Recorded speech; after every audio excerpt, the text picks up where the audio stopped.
I'm HP and today I'm going to talk about walking bass.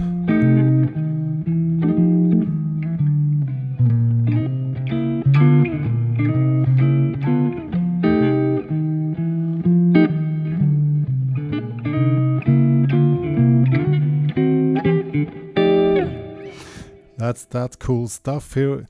This can be used in jazz blues, but also traditional blues.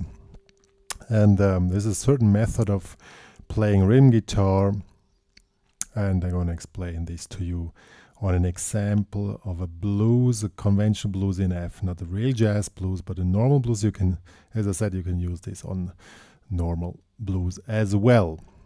Now let's check it out. First we need to understand the nature of a walking bass. The walking bass is a bass line.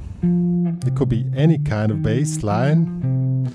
It has to move around in the scale which is used, and the first note is played in quarters, and the first note is the root note of the chord which is just selected.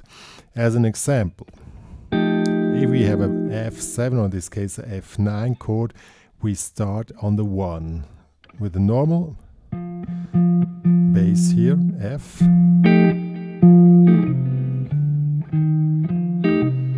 So if we play a vamp on F9 or F7, we could do something like this.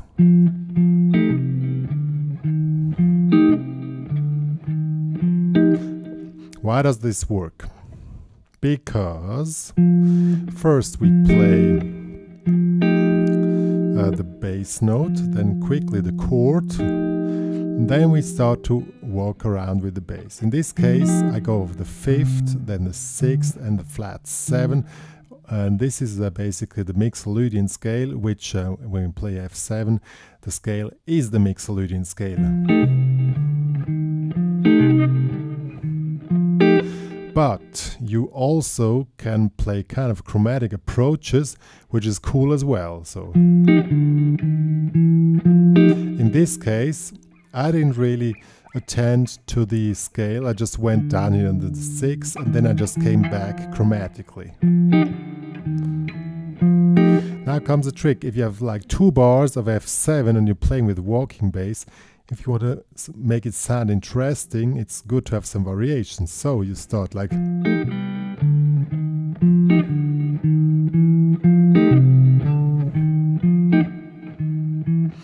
yeah, it's more or less this. Now, of course, in the blues, at a certain point we need to move to the B flat 7.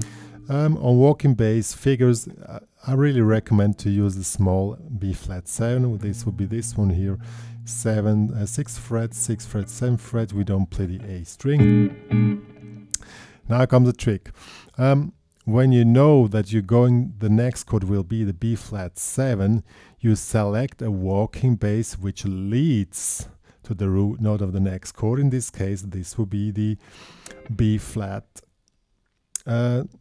7 chord. So in this case, now we make this bass line, and now we're here on the B flat 7. So let's see how this sounds.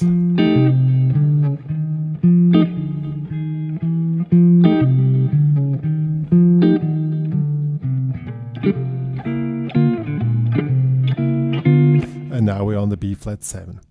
Now, on the B flat 7, same method, we start with the root note. Now we can, I made first this figure,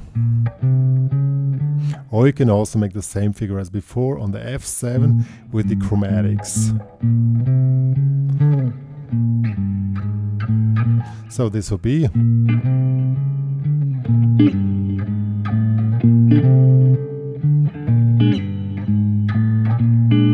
see, pretty cool. Now, you noticed I was moving with chords. That's also a method. If you're really good in grabbing chords, you also can move forward with chords. And on the B7, B flat 7, this one is very cool here. This is more or less kind of a diminished chord. here, if you make this figure here,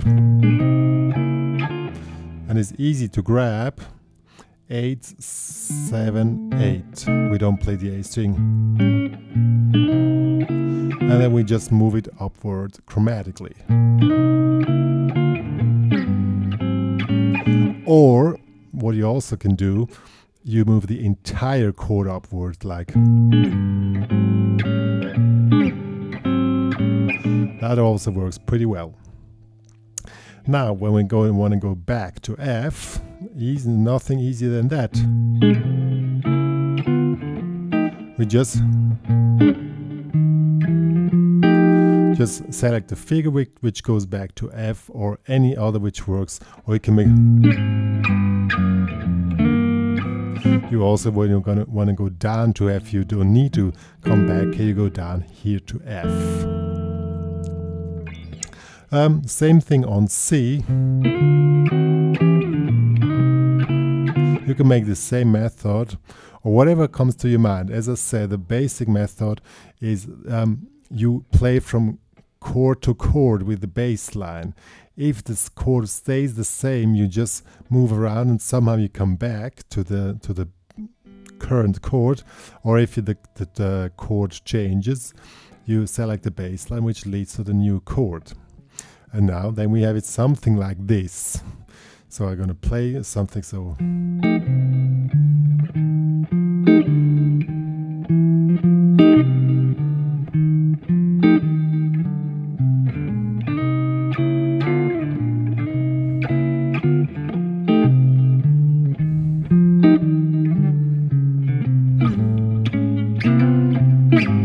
Oops, now I made a mistake. That's good, I made a mistake. Now, what happened here? First, when I came back, now I made that bass line down to C. So now here I needed to make this chromatic thing here to don't come directly on the C. So if you should not play a note twice, I forgot to mention this. That's why I made a mistake, because I don't play this stuff daily. I play tapping daily, but not this. So you should not play the root or any note twice. That's the last rule of walking bass. So when we come down to C, chromatic approach. Then we can make the same figure on B flat.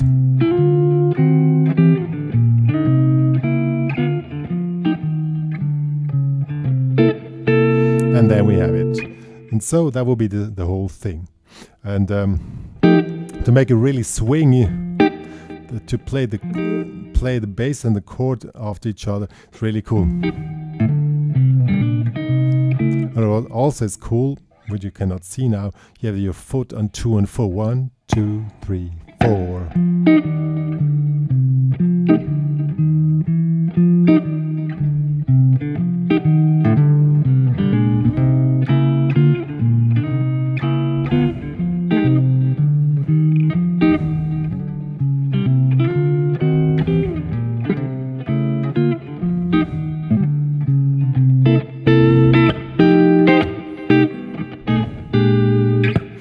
And that's more or less the walking bass. Now here's some final notes about walking bass.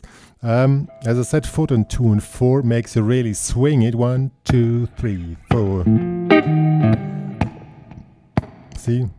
1, 2, 3.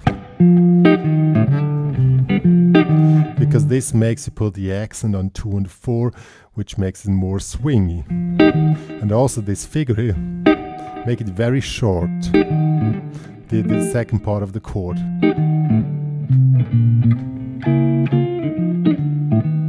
What I sometimes do to make it even more swingy, I make a slight pull-off. See, slightly pull-off between the notes with open string, if possible. Especially when you play fast.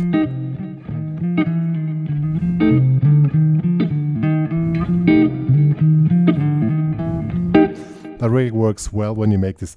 It's not a full pull-off, but this gives it a kind of a pumping effect, which is really great and stuff like this.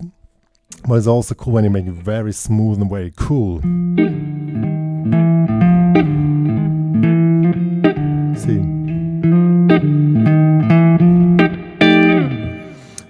very cool. And yeah, that's basically what you can do. This kind of rhythm guitar doesn't work when the bass player is playing a walking bass as well. This is very good when you play in like in a duo and you are the rhythm part, or big parts of the rhythm is yours, or you can do it together with the bass player if you play the same bass line.